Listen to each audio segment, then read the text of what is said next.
Good morning sa inyo mga ka-vlog. Ayan, ngayong umaga, samahan niyo ako at maglalaba tayo kasi rest day natin ngayon. Ganito pala ang ginagawa ko tuwing rest day. Ayan, naglalaba muna ako.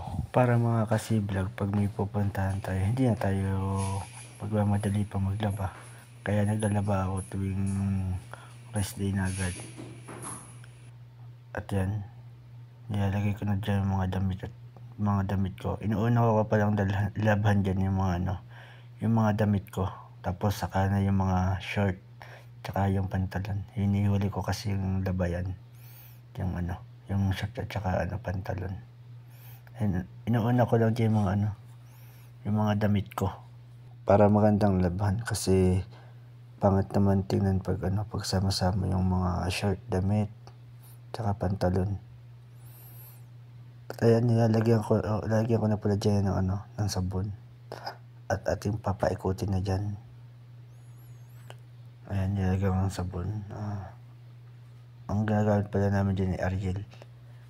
Hindi na pala ako gumagamit dyan ng yung malaking binibili namin ng Ariel. Kasi yung malalaki kasi hindi masyadong mabula. Kaya ang ginagamit ko yung maliliit lang na Ariel na mas mabula kasi maliliit. Doon lang namin binibili sa bakal. At ayan, nilabanan na natin yan dyan. Babalawan na lang natin. Habang ako ay nagda-dryer ay tayo dyan, nagmamap kasi madami ng ating sahig. Ganyan talaga kami pag dito pag rest day. Nagmamap kami ng sahig. Naglilinis kami ng kwarto namin.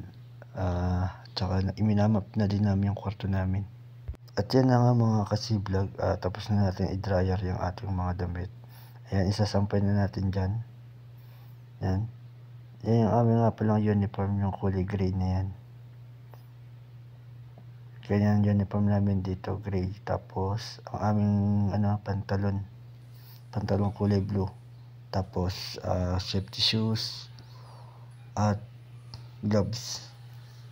Ayan mga ka-vlog, baka nagtaka kayo kung bakit sa loob ako nagsasampay kasi pag sa labas kasi sobrang init. Nag-iiba yung ng amoy ng aking damit. Sobrang tuyo. Kaya dyan sa loob ako nagsasampay. Kahit medyo matagal ng mabango naman. Dinadawni ko kasi yan. Kasi pag sa taas ko kasi yan isasampay, sa sobrang init nawawala yung amoy ng downy. Ayan, hanggang dito na lang mga ka-vlog. Thank you sa panonood. Huwag kalimutan mag-like at mag-subscribe.